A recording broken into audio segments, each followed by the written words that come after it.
the Staff of Moses. It created some of the most awe-inspiring miracles in the Bible. It's a very powerful ritual instrument. It amazed the Pharaoh as it turned into a snake. It was one of the first weapons of mass destruction.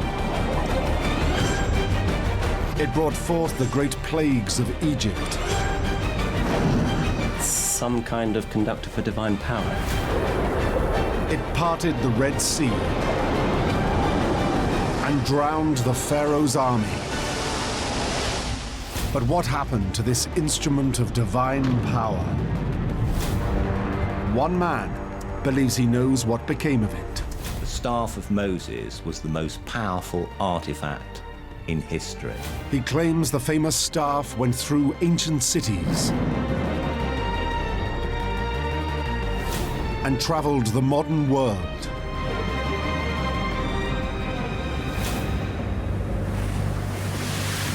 It might even have survived the Titanic. And he believes he knows where it is today. Could he possibly be right?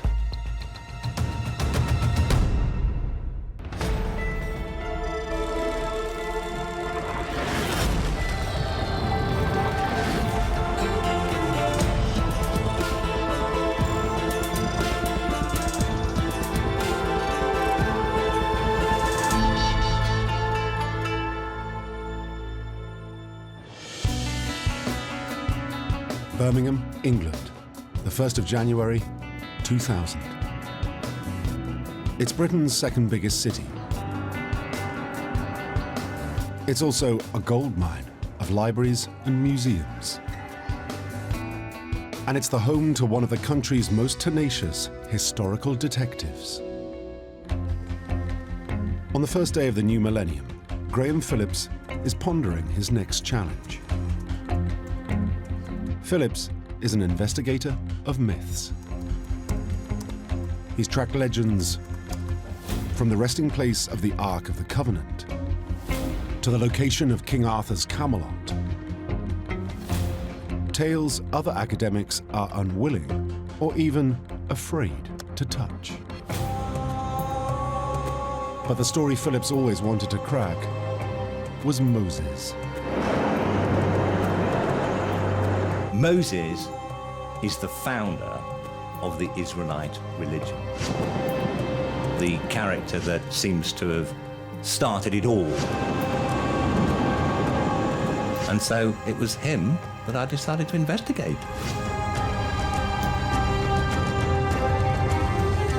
Phillips was particularly intrigued by the Staff of Moses. The sturdy stick wasn't just an ancient walking aid. It was a weapon that could tame nature and bring an empire to its knees.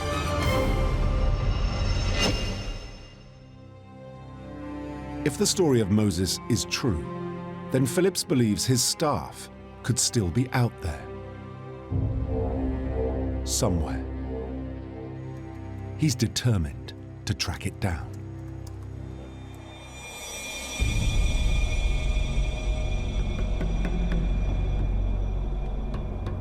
Phillips begins his research.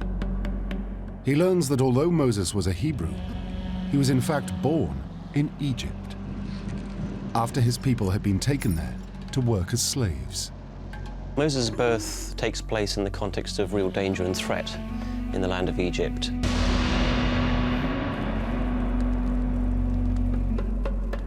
The Hebrews are growing as a people, and the Egyptian authorities think they might pose some kind of military threat.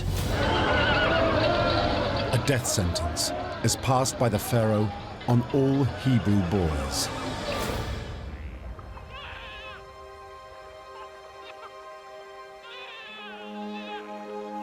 Fearing for his life, his mother hides him in a basket amongst the reeds on the River Nile.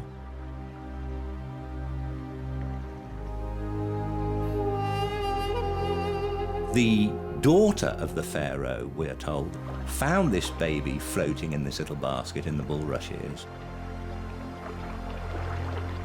and decided to adopt him as her own son.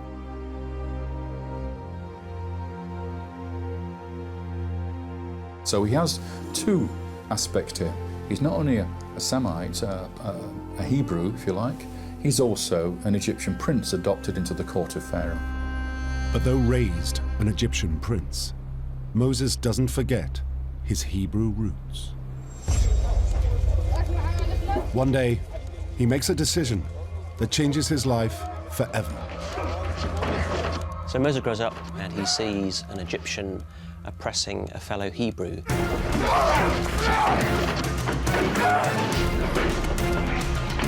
And he steps in and he actually kills the Egyptian.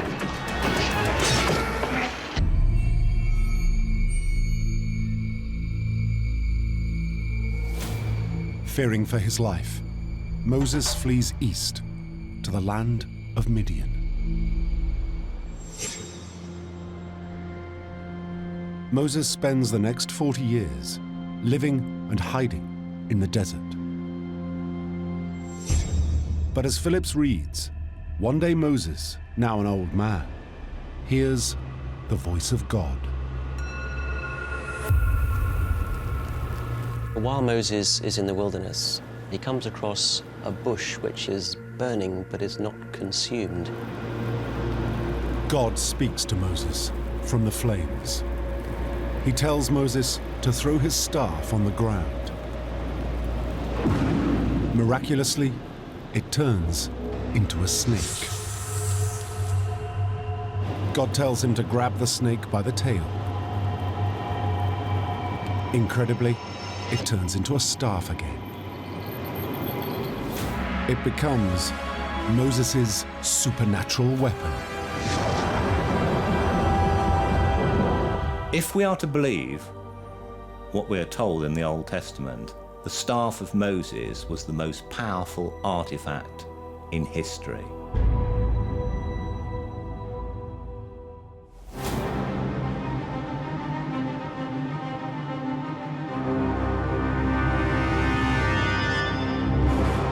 God tells Moses to go back to Egypt and lead the Hebrews to the Promised Land. But Pharaoh refuses to let the Hebrews leave. So time and again, Moses uses his staff to threaten him.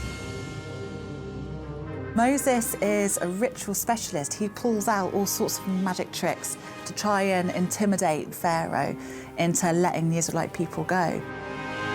He turns it into a snake. But then Moses says, I can do far more with this staff. And with this staff, he calls down 10 plagues upon Egypt. Dead fish, dead cattle, lice, flies, and locusts. Moses unleashes plagues of hail and darkness.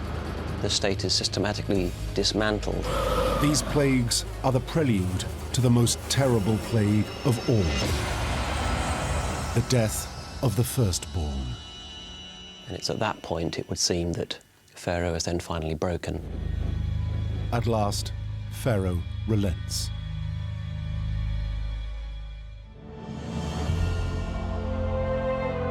What the Bible calls the Exodus begins. The Hebrews are free at last.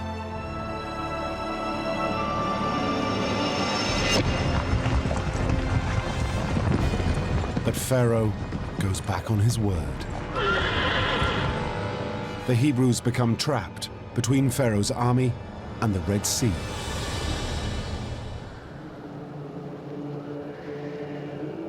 Once again, Moses' staff comes to the rescue. It's the most awesome display of power in the Old Testament. Moses uses his staff to part the Red Sea.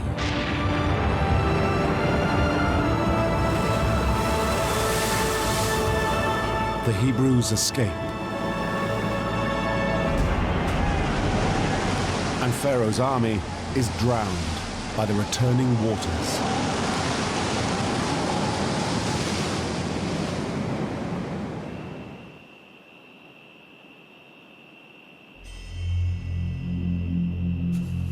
But if the Hebrews thought they were safe, they were wrong.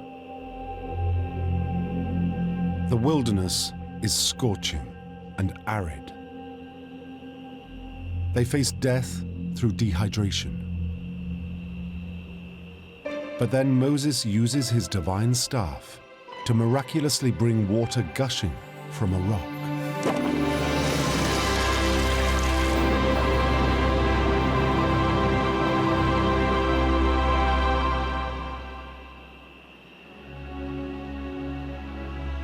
The Bible says that Moses and the Israelites would wander through the wilderness for 40 long years. Only then, finally, do they come through Jordan to the very edge of the Promised Land. But just before he enters it, Moses dies.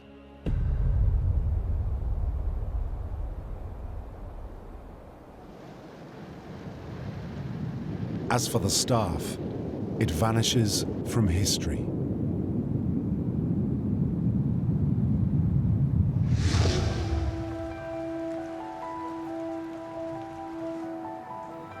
For Phillips, the disappearance of this ancient superweapon is one of the great mysteries of the Bible. Where on earth was the staff of Moses? We don't know what happened to Moses' staff according to the Bible. We can only assume that it was buried with him. Most people that could afford it were buried with goods in their graves. Israelite graves have grave goods in them. Little jugs, they might be a dagger, beads, a necklace, a scarab of some sort. Phillips's task seems clear. Find the grave of Moses, and there's every likelihood that he can find the staff. As I'd written a few books about searching for mysterious graves, I thought, why not Moses? Let's try my hand at finding the grave of Moses.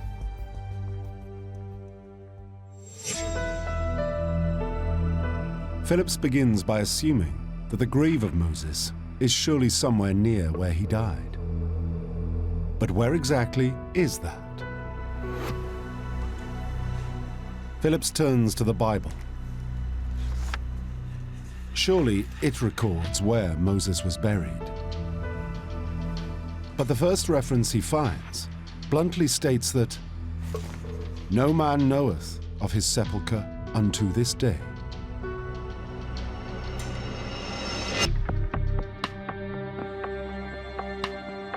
Phillips has barely begun his quest, and already he's hit a brick wall. He cannot believe that the burial place of Moses has been forgotten.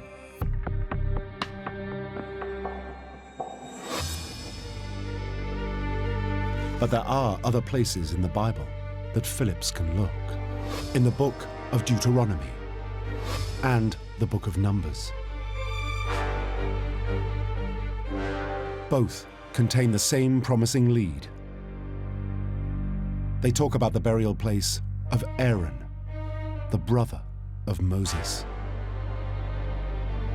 Twice in the Bible, in the books of Numbers and Deuteronomy, it tells us that Moses is buried near his brother Aaron. The text says Aaron was buried on Mount Hor. Surely, the brothers must have been buried close together. Now, presumably, Moses has to be somewhere near Mount Hor. Critically, Phillips knows exactly where Mount Hor is. To find the staff, he needs to get to Jordan.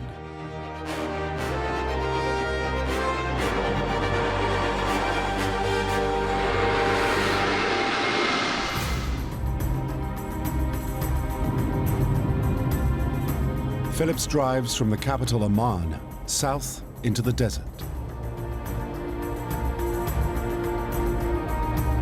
The mountain where Aaron is said to be buried, Mount Hor, is also known as Jebel Harun.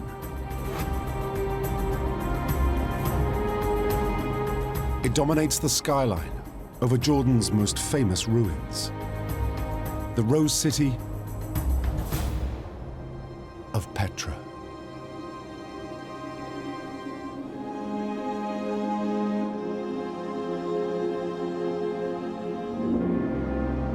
Petra is one of the great wonders of the world. Fabulous, wonderful temples and tombs cut into this red sandstone. And it's a secret place, it's hidden away. You have to go down this narrow gorge to reach it. These amazing sandstone structures were built by a civilization known as the Nabateans. They date from the 3rd century BC, around a millennium after the life of Moses.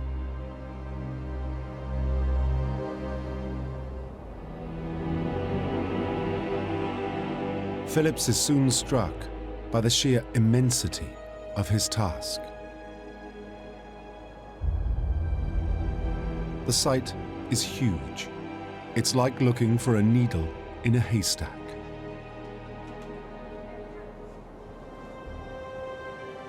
Phillips starts by looking for any features in the landscape that link this place to Moses. Suddenly, Phillips comes across Wadi Musa.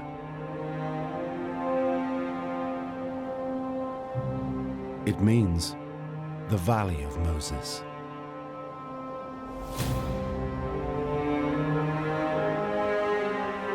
There are Arabic traditions about Moses and the Israelites being there, that Petra did play a role in the story of the wandering years between Egypt and the Promised Land. So Phillips could indeed be following in the footsteps of Moses. But are there any more landmarks that tie this place to the stories of Moses themselves? A little further on, Phillips comes across a holy spring.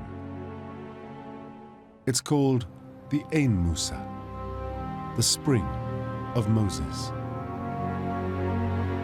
And it's said to be where Moses struck his staff against a rock to create a miraculous spring, so that the Israelites didn't die of thirst while they're wandering in the desert.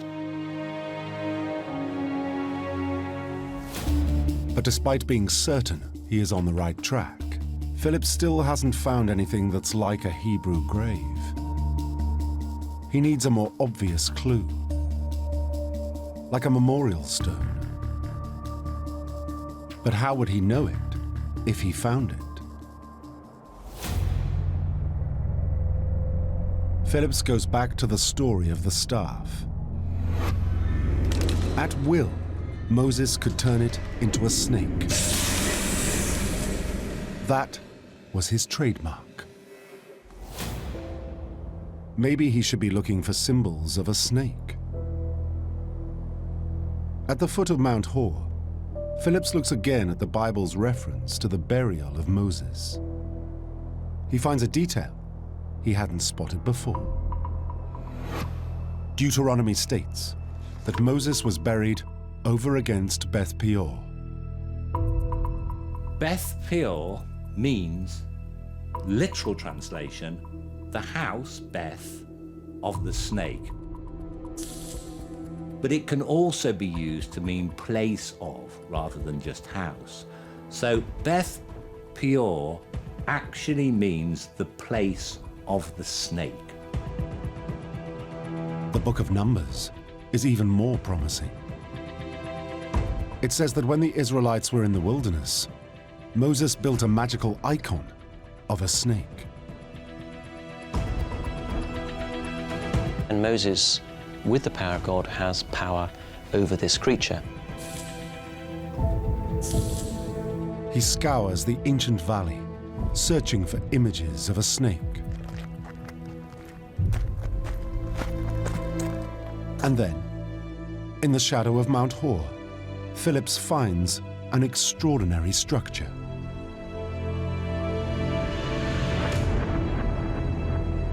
A massive statue, and it's shaped like a coiled snake.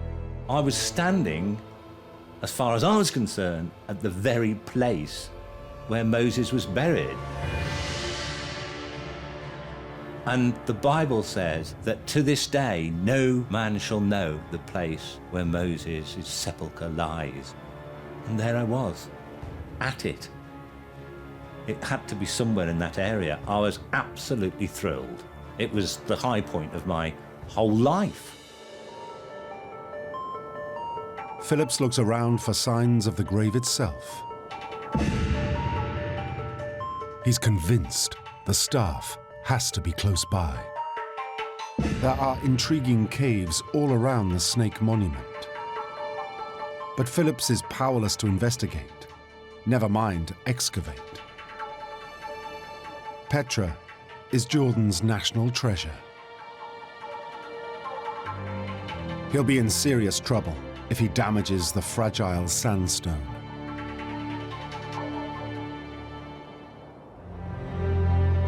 It's a frustrating end to his quest.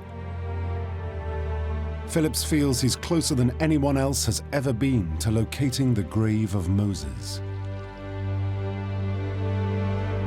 The mythical staff remains as elusive as ever. Reluctantly, he returns home.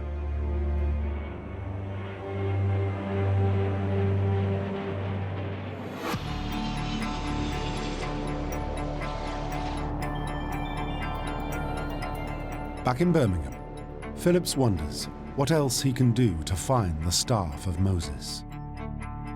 He throws himself back into his books, only to find that his detective work may be questionable. His translation of the key clue, Beth Peor, the House of the Snake, is not shared by others. Peor certainly occurs in the Hebrew Bible in the words Baal Peor and Beth Peor, House of Peor and God of Peor. I don't myself know of any word that means snake that looks anything like Peor. Frankly, I'm very skeptical. Phillips can't answer the skeptics. But whether by accident or design, he has identified several features in Petra that tradition links to Moses. If he can't search in the field, he wonders if he can find leads closer to home. In Birmingham's libraries and museums, his native town is a treasure trove of artifacts and historical reports. Did earlier explorers, by chance, find out about the grave of Moses?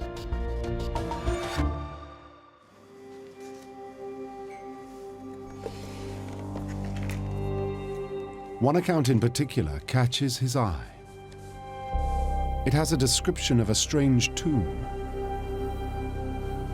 It's the diaries of two British adventurers. The painter David Roberts and his friend John Kinnear.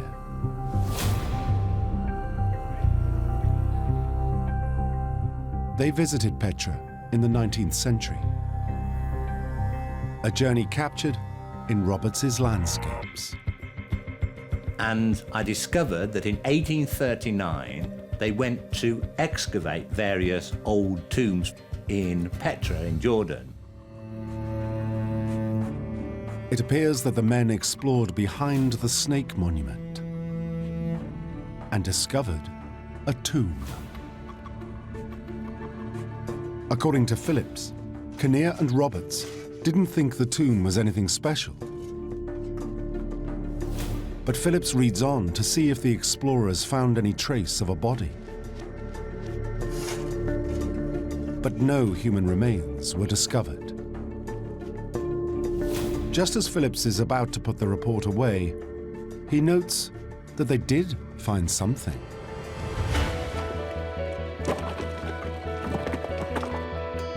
It's not a skeleton. It's better than that.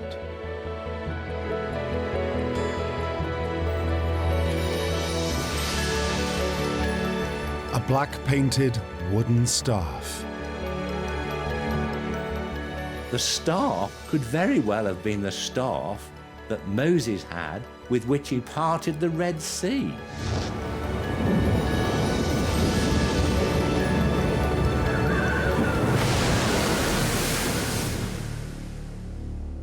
But what did they do with the staff?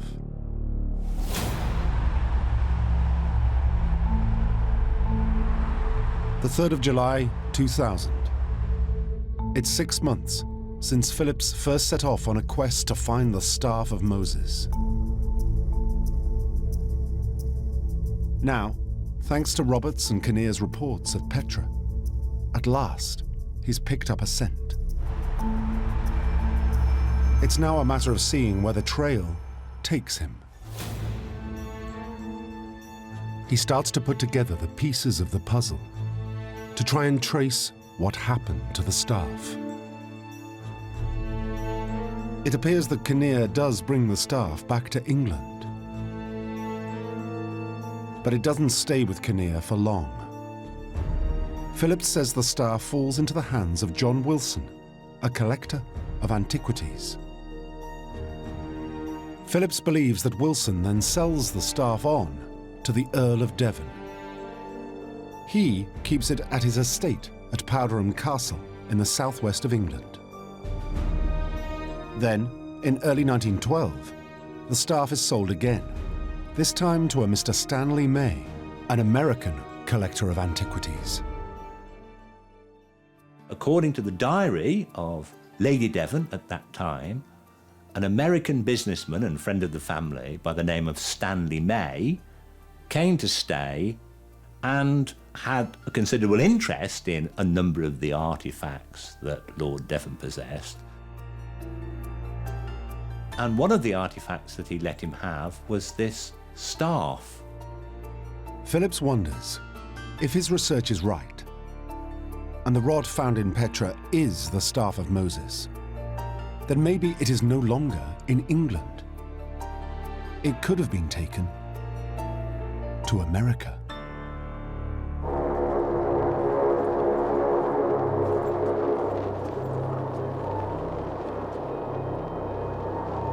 Phillips now starts to trace what happened to Stanley May. It seems that on the 10th of April, 1912, May takes the staff and his other treasures and boards a ship bound for the United States. Stanley May was travelling with his brother Richard and with his sister Lily Odell, and she was travelling with her son Jack. May and his party boarded a ship at Southampton bound for New York. And there people would have been milling around, lots of crew getting ready, lots of stores being loaded, and lots of passengers going up the gangways to board the vessel.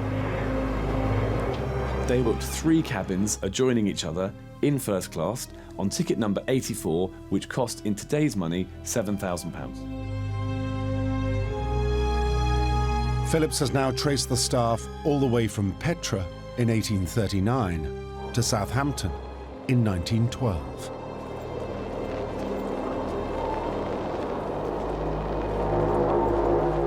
But then Phillips makes a quite extraordinary discovery.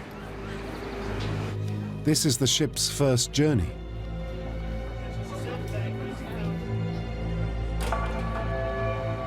But also, its last.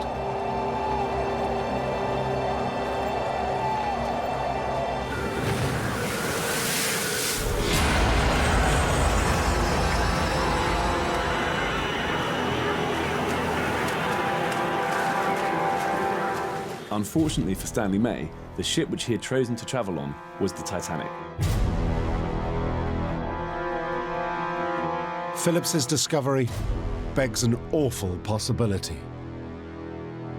The staff is at the bottom of the ocean.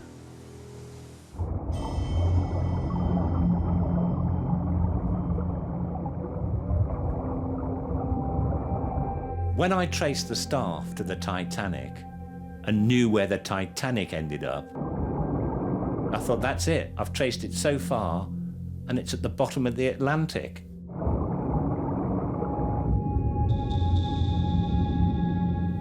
And that's it, gone. I was, I don't know, devastated.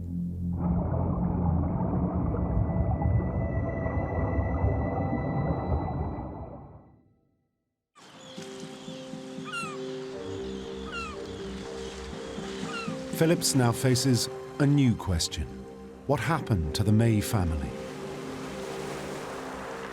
Did they survive?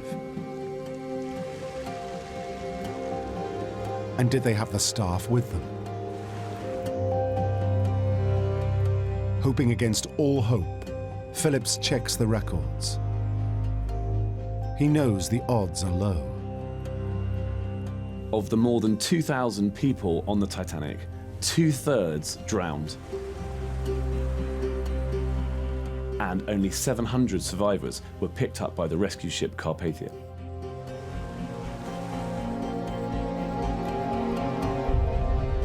The May family is not mentioned in the list of survivors. For Phillips, it feels like the end of the road.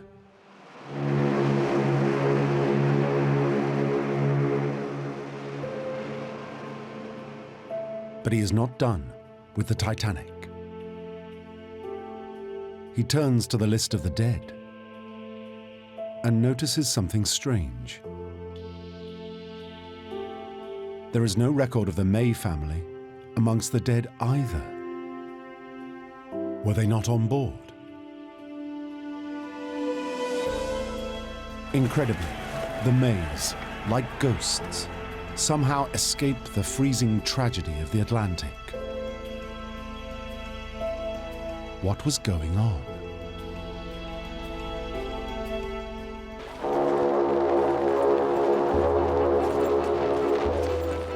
Phillips discovers that the May family were not on board when the ship sank.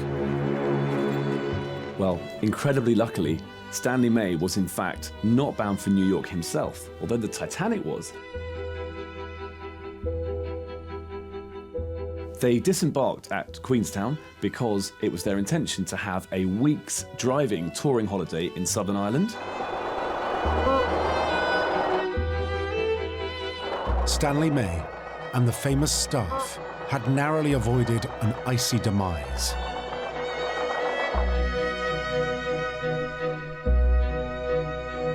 So where was the staff now?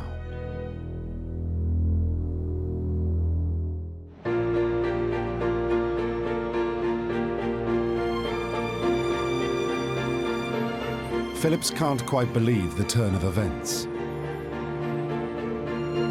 The survival of the staff is a miracle worthy of the Bible.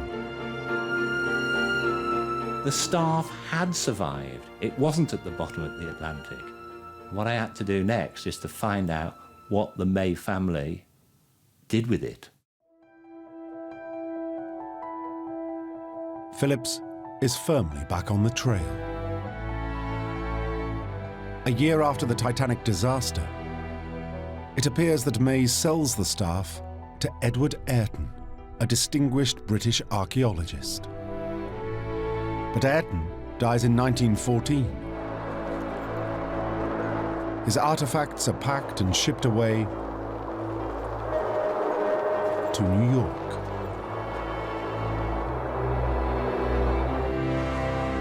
They are gifted to the Metropolitan Museum. Maybe the staff is in America after all. But Phillips reads on and believes that some artifacts go elsewhere. One item does not cross the Atlantic. It stays in England. A priestly staff. Phillips is astonished to discover where the staff ends up.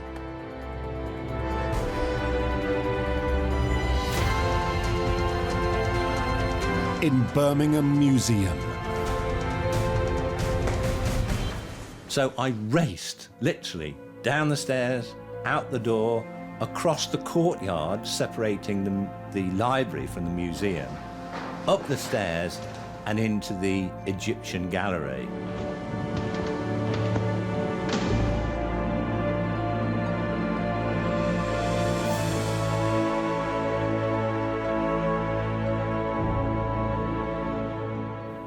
It was it. It was the staff that was found next to the snake monument in the 1830s. And it was still there on public display. I mean, if I was right and all my research was correct, which I believed it was, then I was looking at the staff that, according to the Bible, Moses had used to part the Red Sea.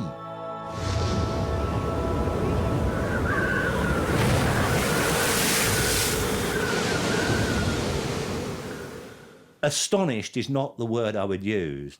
Knocked out is probably closer to it. The staff is a thing of beauty. 135 centimeters long, 2 centimeters wide, and painted black with white hieroglyphics. But is it really the Staff of Moses?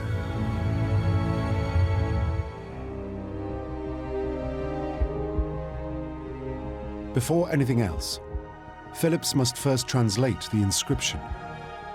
It's not written in Hebrew, but in Egyptian hieroglyphics. That's when the doubts creep in. Phillips finds that the hieroglyphics say the staff belongs to the butler or steward of the Pharaoh's daughter, a man named Tuthmosis. The inscription made no reference to Moses at all. It referred to Tuthmosis, an Egyptian. It couldn't be the Staff of Moses after all. Having read the inscription on the staff, it's perfectly clear that the staff belongs to somebody called Tuthmosis, who was the butler of a royal princess. It looks like a terrible blow.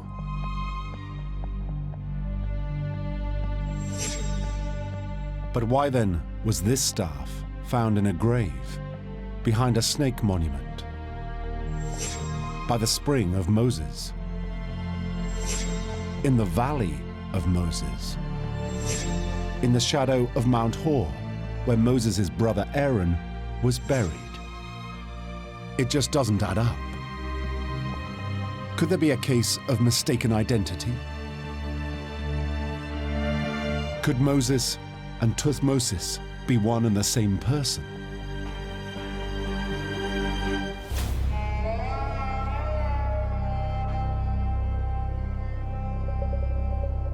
Philip starts to research the land of Moses' birth, Egypt.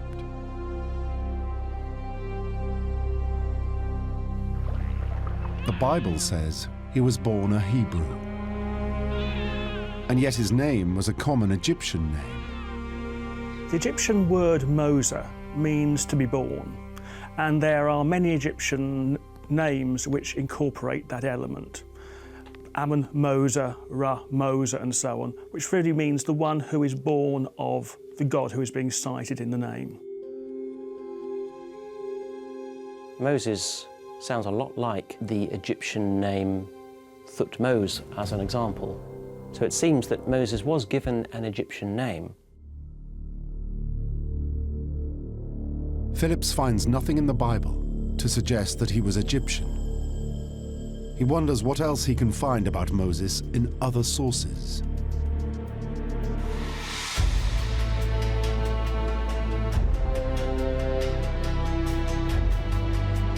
Jerusalem.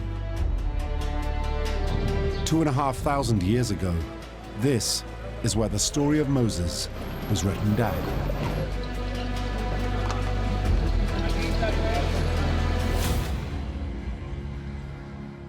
But Phillips finds this story was also recorded in the 1st century AD by the Jewish historian Josephus.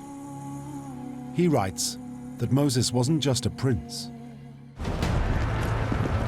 He was also commander of Pharaoh's forces.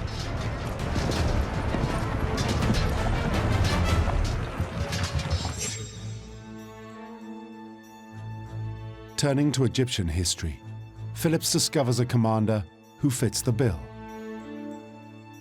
I was looking for a figure that might fit with the character that Josephus described as a general.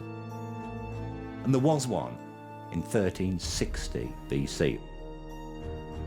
He was not only a general, he also acted as the steward to the Pharaoh. And his name was Tuthmosis. It could all be pure coincidence, but Phillips finds an even more direct parallel between Moses and Tuthmosis. The clue is in the story of the Exodus.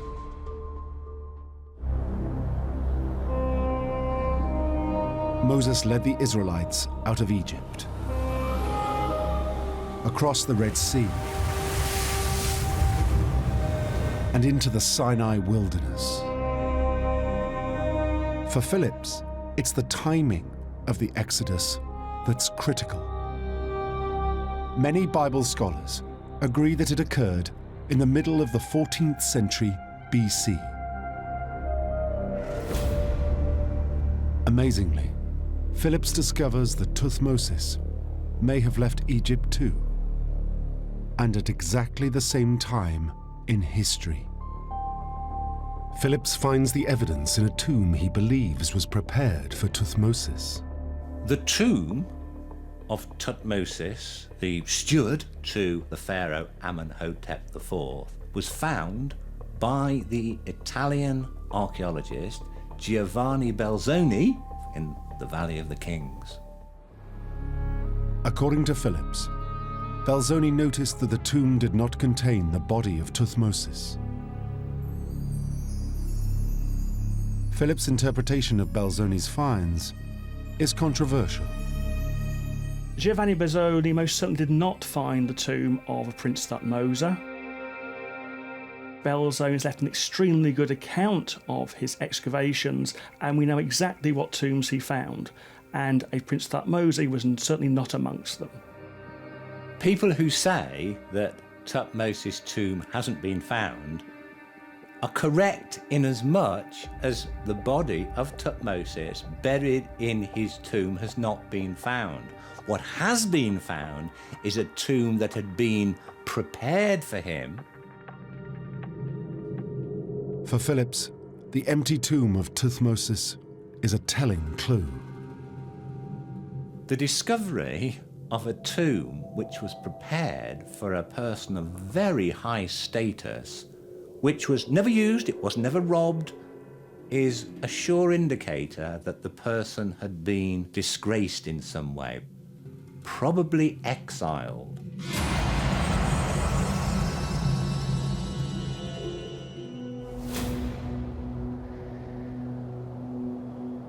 Phillips wonders if perhaps Tuthmosis turned against the Egyptian gods. Did he drop Tuth, the moon god, from his name, and instead, as plain Moses, embrace the God of the Israelites?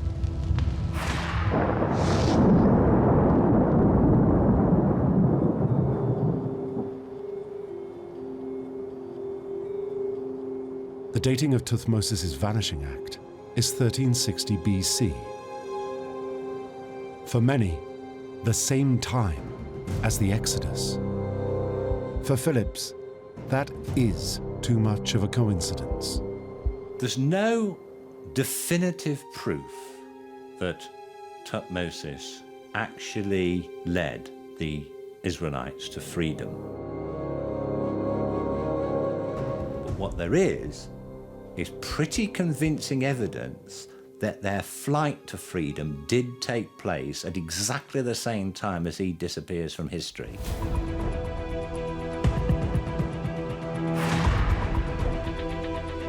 For Phillips, it all makes sense. Both men grew up in the royal household. Both men were military commanders. Both men vanished from Egypt at the same time. They have to be one and the same person. When I realized, I was overwhelmed.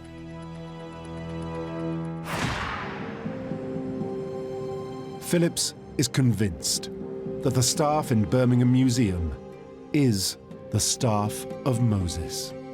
But few Egyptologists share his confidence. There was a Prince Thutmose who, as an officer in the army.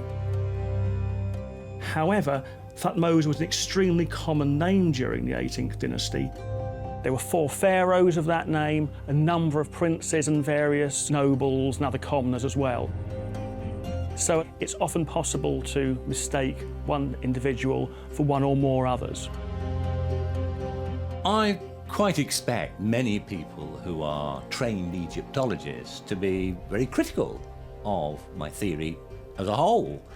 But what I've tried to do is to look at things from an overall perspective.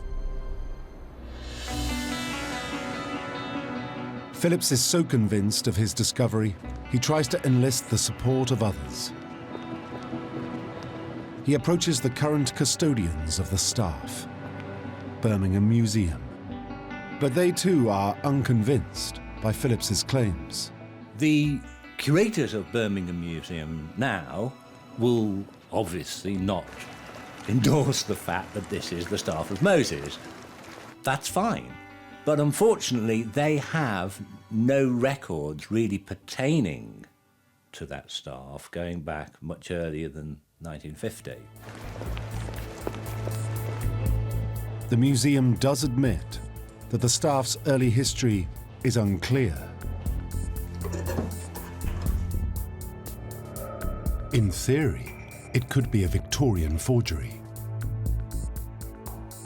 It could have been that Roberts and Kinnear just made the whole thing up. Maybe they didn't even go to Petra or Egypt or anywhere else with all these artifacts they came back with and sold to people. Phillips wants nothing more than to establish the truth of the staff one way or another. He wants a radiocarbon test to determine the age of the wood. If the carbon dating came up with the central date of around about 1360, 1350 BC, I think people would have to sit up and take notice that this very well could be the staff that parted the Red Sea.